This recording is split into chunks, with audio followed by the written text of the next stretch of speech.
Hello! And welcome to Larry's Library. Hello, welcome to Larry's Library.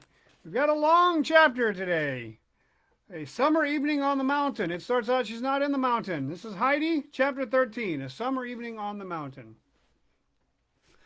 Herr Sesemann, a good deal irritated and excited, went quickly upstairs and along the passage to Fraulein Rottenmeier's room, and there gave such an unusually loud knock at the door that the lady awoke from sleep with a cry of alarm. She heard the master of the house calling to her from the other side of the door. "Please make haste and come down to me in the dining room. We must make ready for a journey at once." Fraulein Rottenmeier looked at her clock. It was just 4:30. She had never got up so early before in her life. What could have happened? What with her curiosity and excitement, she took hold of everything the wrong way, and it was a case with her of more haste, less speed, for she kept on searching everywhere for garments which she had already put on. Meanwhile, Herr Sesemann had gone on farther and rung the bells in turn which communicated with the several servants' rooms, causing frightened figures to leap out of bed, convinced that the ghost had attacked their master and that he was calling for help. One by one they made their appearance in the dining room, each with a more terrified face than the last, and were astonished to see their master walking up and down, looking well and cheerful, and with no appearance of having had an encounter with a ghost. John was sent off without delay to get the horses and carriage ready. Tinette was ordered to wake Heidi and get her dressed for a journey. Sebastian was hurried off to the house where Diet was in service to bring the latter round. Then Fraulein Rottenmeier, having at last accomplished her toilet, came down with everything well adjusted about her except her cap, which was put on hindside before. Herr Sesemann put down her flurried appearance to the early awakening he had caused her, and began without delay to give her directions. She was to get out the trunk at once and pack up all the things belonging to the Swiss child, so he usually spoke of Heidi, being unaccustomed to her name, and a good part of Clara's clothes as well, so that the child might take home proper apparel. But everything was to be done immediately, as there was no time for consideration. Fraulein Rottenmeier stood as if rooted to the spot, and stared in astonishment at Herr Sesemann. She had quite expected a long and private account of some terrible ghostly experience of his during the night, which she would have enjoyed hearing about in the broad daylight. Instead of this, there were these prosaic and troublesome directions, which were so unexpected that she took some time to get over her surprise and disappointment, and continued standing awaiting further explanation. But Herr Sesemann had no thought or time for explanations, and left her standing there while he went to speak to Clara. As he anticipated, the unusual commotion in the house had disturbed her, and she was lying and listening and wondering what had happened. So he sat down and told her everything that had occurred during the past night, and explained that the doctor had given his verdict and pronounced Heidi to be in a very highly strung state, so that her nightly wanderings might gradually lead her farther and farther, perhaps even onto the roof, which of course would be very dangerous for her. And so they had decided to send her home at once, as he did not like to take the responsibility of her remaining, and Clara would see for herself that it was the only thing to do. Clara was very much distressed, and at first made all kinds of suggestions for keeping Heidi with her, but her father was firm and promised her that if she would be reasonable and make no further fuss, that he would take her to Switzerland the next summer. So Clara gave in to the inevitable, only stipulating that the box might be brought into her room to be packed, so that she might add whatever she liked, and her father was only too pleased to let her provide a nice outfit for the child. Meanwhile, Diet had arrived and was waiting in the hall, wondering what extraordinary event had come to pass for her to be sent for at such an unusual hour. Herr Sesemann informed her of the state Heidi was in, and that he wished her that very day to take her home. Diet was greatly disappointed, for she had not expected such a piece of news. She remembered Uncle's last words, that he never wished to set eyes on her again, and it seemed to her that to take back the child to him after having left it with him once and then taken it away again was not a safe or wise thing for her to do. So she excused herself to Herr Sesemann with her usual flow of words. Today and tomorrow it would be quite impossible for her to take the journey, and there was so much to do that she doubted if she would get off on any of the following days. Herr Sesemann understood that she was unwilling to go at all, and so dismissed her. Then he sent for Sebastian and told him to make ready to start. He was to travel with the child as far as Basel that day, and the next day take her home. He would give him a letter to carry to the grandfather, which would explain everything, and he himself could come back by return.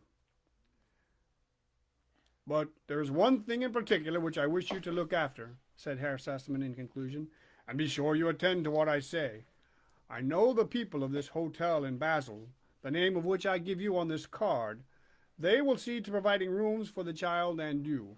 When there, go at once into the child's room and see that the windows are all firmly fastened so that they cannot be easily opened.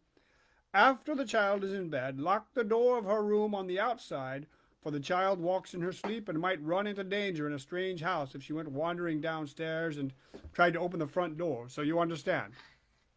"Oh, then that was it," exclaimed Sebastian, for now a light was thrown on the ghostly visitations. "Yes, that was it. And you are a coward, and you may tell John he is the same, and the whole household a pack of idiots."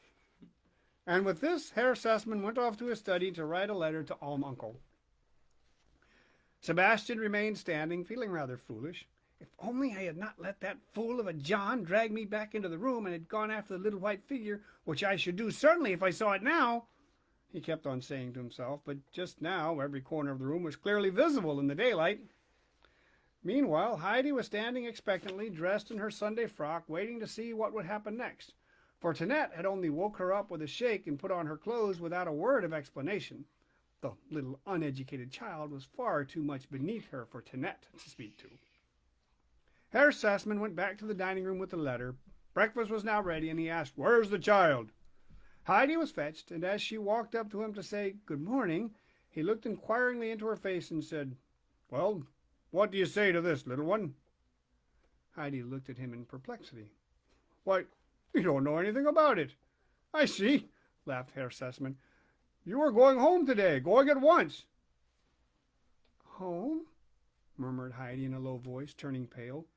She was so overcome that for a moment or two she could hardly breathe. "Don't you want to hear more about it?" "Oh, yes, yes!" exclaimed Heidi, her face now rosy with delight. "All right, then," said Herr Sassman as he sat down and made her a sign to do the same. "But now make a good breakfast, and then off you go in the carriage." But Heidi could not swallow a morsel, though she tried to do what she was told. She was in such a state of excitement that she hardly knew if she was awake or dreaming, or if she would again open her eyes to find herself in her nightgown at the front door. "Tell Sebastian to take plenty of provisions with him," Herr Sassman called out to Fraulein Rottenmeier, who just then came into the room. "The child can't eat anything now, which is quite natural. Now run up to Clara and stay with her till the carriage comes around," he added kindly, turning to Heidi. Heidi had been longing for this and ran quickly upstairs. An immense trunk was standing open in the middle of the room. "Come along, Heidi," cried Clara as she entered. "See all the things I have put in for you. Aren't you pleased?" And she ran over a list of things, dresses and aprons and handkerchiefs and all kinds of working materials. "And look here," she added as she triumphantly held up a basket. Heidi peeped in and jumped for joy, for inside it were 12 beautiful round white rolls, all for grandmother.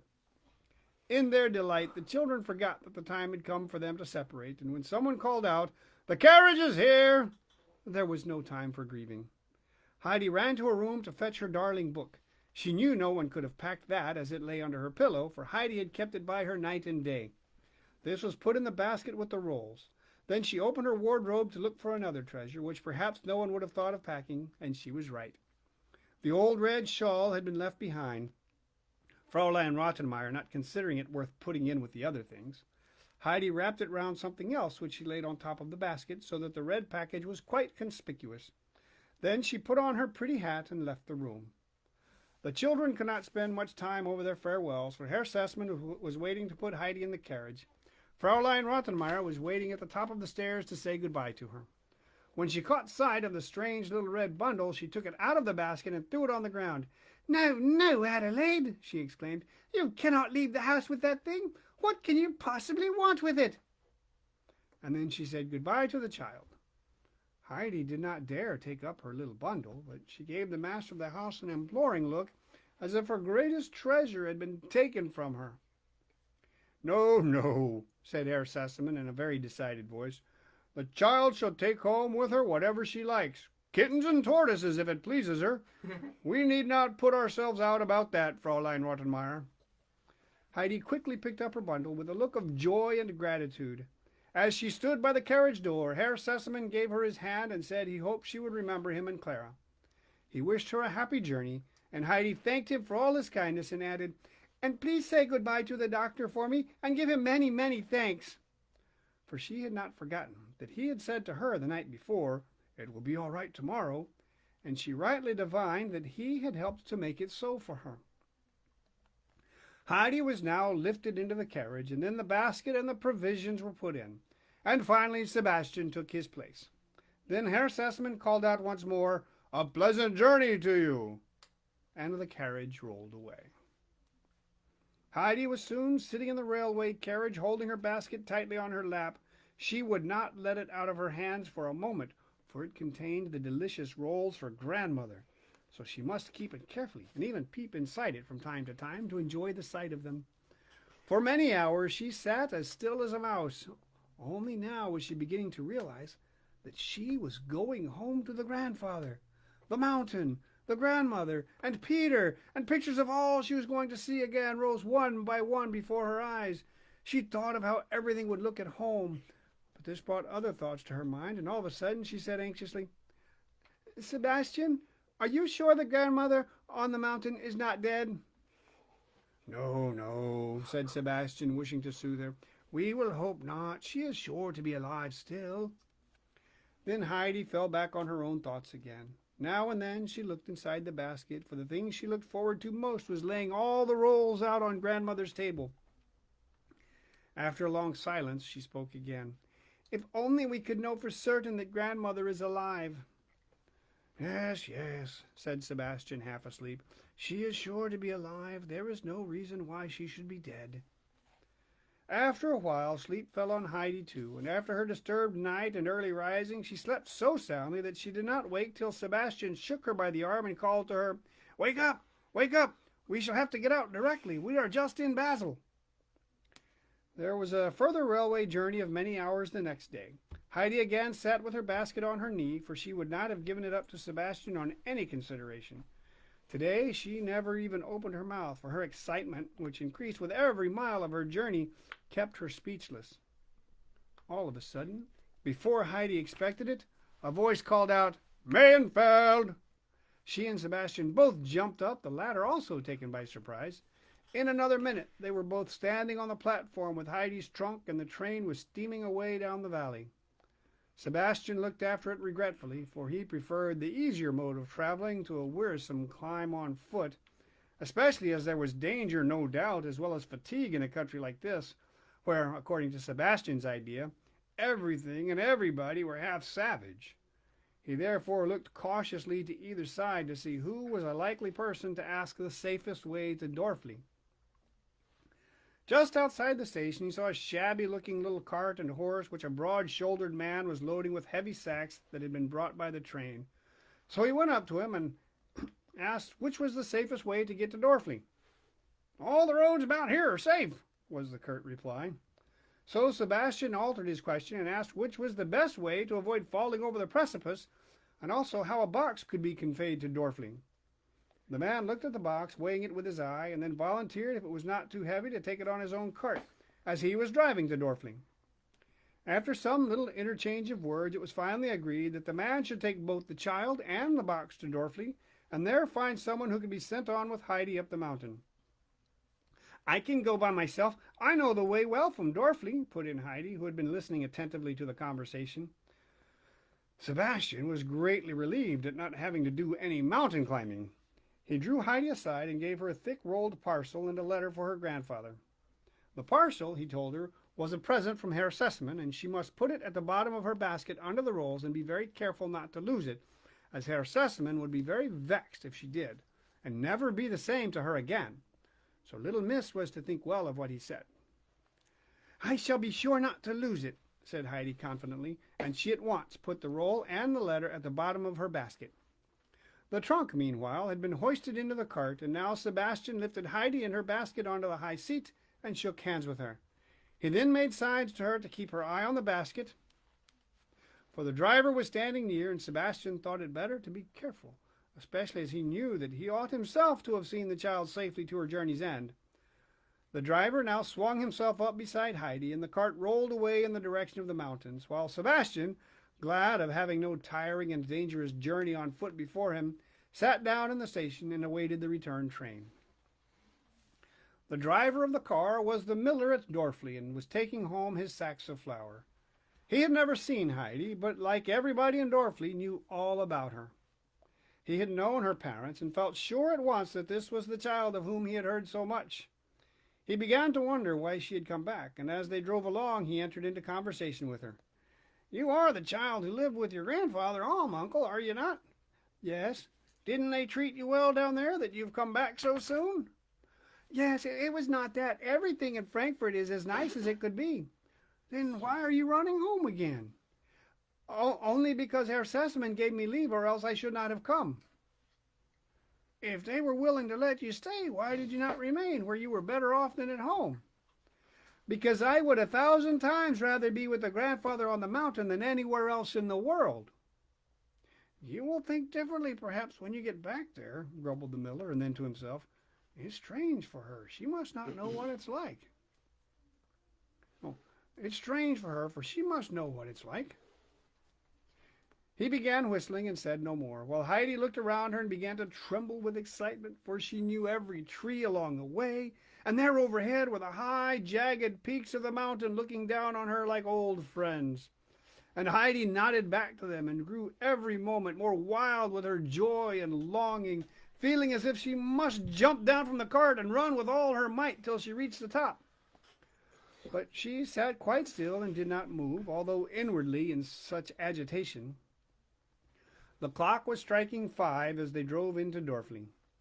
A crowd of women and children immediately surrounded the cart, for the box and the child arriving with the miller had excited the curiosity of everybody in the neighborhood, inquisitive to know whence they came and whither they were going and to whom they belonged.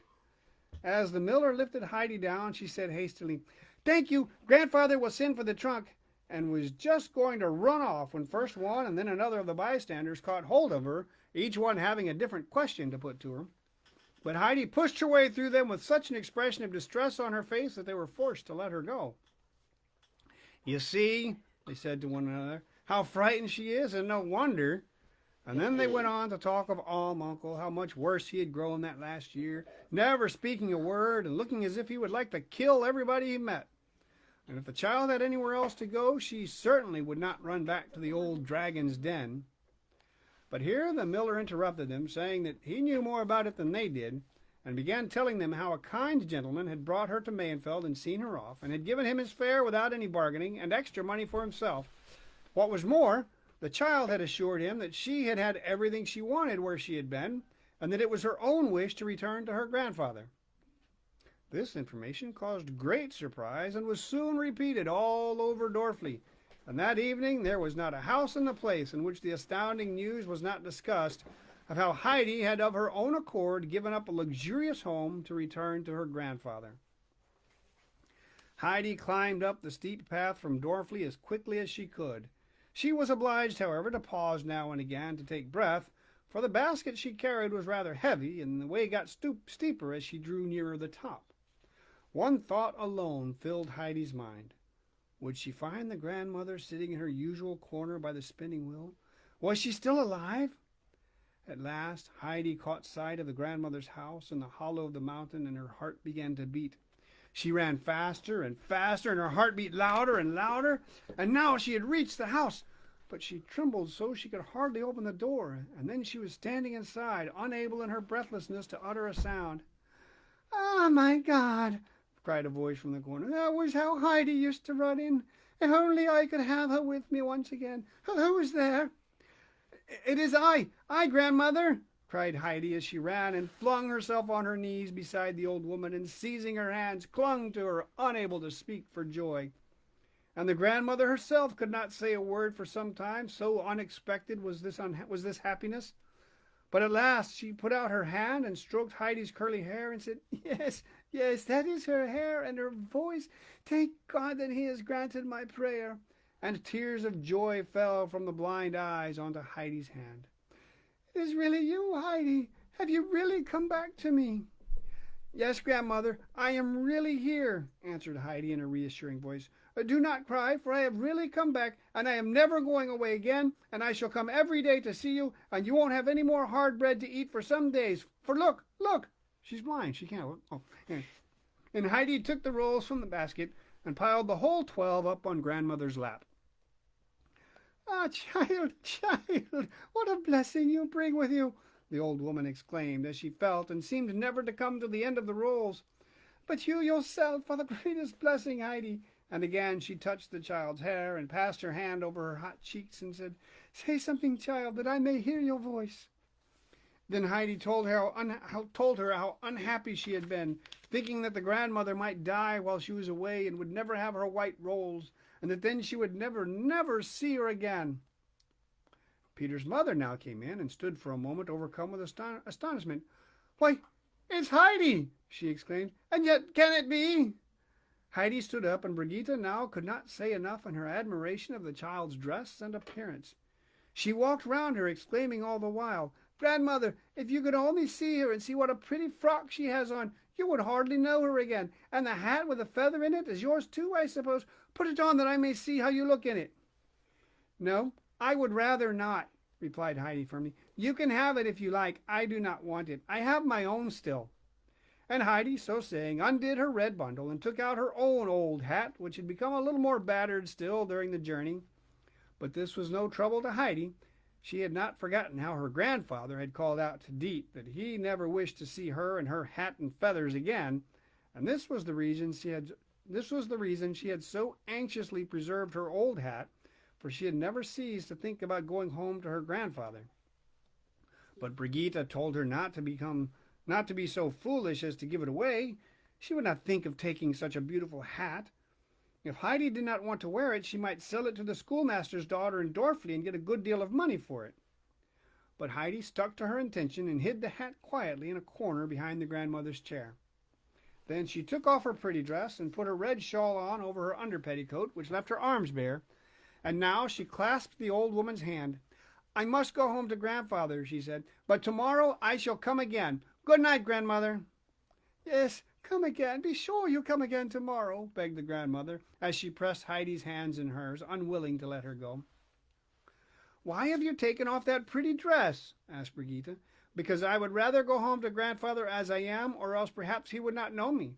You hardly did at first." Brigitte went with her to the door, and there said in a rather mysterious voice, "You might have kept on your dress. He would have known you all right. But you must be careful, for Peter tells me that Uncle is always now in a bad temper and never speaks." Heidi bid her good night and continued her way up the mountain, her basket on her arm. All around her the steep green slopes shone bright in the evening sun, and soon the great gleaming snowfield up above came in sight. Heidi was obliged to keep on pausing to look behind her, for the higher peaks were behind her as she climbed. Suddenly a warm red glow fell on the grass at her feet. She looked back again. She had not remembered how splendid it was, nor seen anything to compare to it in her dreams. For there the two high mountain peaks rose into the air like two great flames. The whole snowfield had turned crimson, and rosy-colored clouds floated in the sky above. The grass upon the mountain sides had turned to gold. The rocks were all aglow, and the whole valley was bathed in golden mist. And as Heidi stood gazing around her at all this splendor, the tears ran down her cheeks for very delight and happiness, and impulsively she put her hands together and, lifting her eyes to heaven, thanked God aloud for having brought her home. Thanked him that everything was as beautiful as ever, more beautiful even than she had thought, and that it was all hers again once more. And she was so overflowing with joy and thankfulness that she could not find words to thank him enough. Not until the glory began to fade could she tear herself away. Then she ran on so quickly that in a very little while she caught sight of the tops of the fir trees above the hut roof, then the roof itself, and at last the whole hut, and there was grandfather sitting as in old days, smoking his pipe, and she could see the fir trees waving in the wind. Quicker and quicker went her little feet, and before Alm Uncle had time to see who was coming, Heidi had rushed up to him, thrown down her basket, and flung her arms around his neck. Unable in the excitement of seeing him again to say more than "Grandfather, grandfather, grandfather," over and over again. And the old man himself said nothing. For the first time for many years his eyes were wet, and he had to pass his hand across them. Then he unloosed Heidi's arms, put her on his knee, and after looking at her for a moment said, So you have come back to me, Heidi. How is that? You don't look much of a grand lady. Did they send you away?" "Oh, no, grandfather," said Heidi eagerly. "You must not think that. They were all so kind, Clara and Grandmamma and Herr Sesamon. But you see, grandfather, I did not know how to bear myself till I got home again to you. I used to think I should die, for I felt as if I could not breathe. But I never said anything because it would have been ungrateful. And then suddenly one morning, quite early, Herr Sesamon said to me, but I think it was partly the doctor's doing, but perhaps it's all in the letter." And Heidi jumped down and fetched the roll and the letter and handed them both to her grandfather.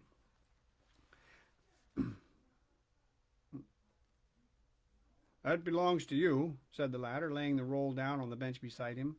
Then he opened the letter, read it through, and without a word put it in his pocket. "Do you think you can still drink milk with me, Heidi?" he asked, taking the child by the hand to go into the hut. "But bring your money with you. You can buy a bed and bedclothes and dresses for a couple of years with it."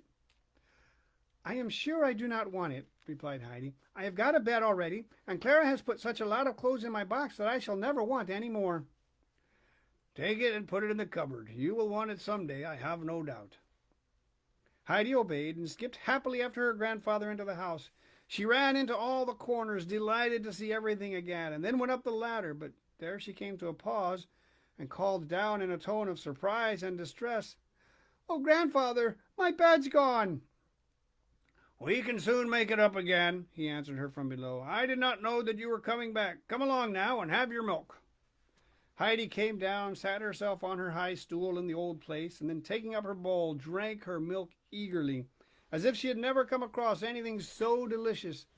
And as she put down her bowl, she exclaimed, "Our milk tastes nicer than anything else in the world, grandfather." A shrill whistle was heard outside. Heidi darted out like a flash of lightning. There were the goats leaping and springing among the rocks with Peter in their midst. When he caught sight of Heidi, he stood still with astonishment and gazed speechlessly at her. Heidi called out, "Good evening, Peter," and then ran in among the goats. "Little Swan, little Bear, do you know me again?" And the animals evidently recognized her voice at once, for they began rubbing their heads against her and bleating loudly as if for joy, and she called the other goats by name one after the other. They all came scampering towards her, helter-skelter, and crowding round her. The impatient greenfinch sprang into the air and over two of her companions in order to get nearer, and even the shy little snowflake butted the great Turk out of her way in quite a determined manner, which left him standing taken aback by her boldness, and lifting his beard in the air as much as to say, "You see who I am?" Heidi was out of her mind with delight at being among all her old friends again. She flung her arms round the pretty little snowflake, stroked the obstreperous greenfinch, while she herself was thrust at from all sides by the affectionate and confiding goats. And so at last she got near to where Peter was still standing, not having yet got over his surprise. "Come down, Peter," cried Heidi, "and say good evening to me." "So you are back again?" he found words to say at last, and now ran down and took Heidi's hand, which she was holding out in greeting, and immediately put the same question to her which she had been in the habit of doing in the old days when they returned home in the evening. "Will you come out with me again tomorrow?" "Not tomorrow, but the day after perhaps, for tomorrow I must go down to grandmother."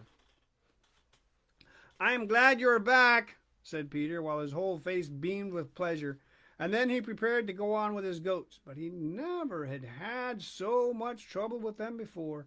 For when at last, by coaxing and threats, he had got them all together, and Heidi had gone off with an arm over either head of her grandfather's two, the whole flock suddenly turned and ran after her. Heidi had to go inside the stall with her two and shut the door, or Peter would never have got home that night. When Heidi went indoors after this, she found her bed already made up for her.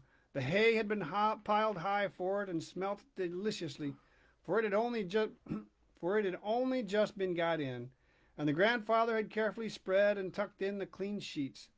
It was with a happy heart that Heidi lay down in it that night, and her sleep was sounder than it had been for a whole year past. The grandfather got up at least 10 times during the night and mounted the ladder to see if Heidi was all right and showing no signs of restlessness, and to feel that the hay he had stuffed into the round window was keeping the moon from shining too brightly upon her. But Heidi did not stir. She had no need now to wander about, for the great burning longing of her heart was satisfied. She had seen the high mountains and rocks alight in the evening glow. She had heard the wind in the fir trees. She was at home again on the mountain. And that's the end of chapter 13. Tomorrow will be chapter 14, Sunday Bells. Thank you. This has been Larry's Library. That was a happy one, but very, very long. Yeah, long. It was a long one, wasn't it? Thank you. And thank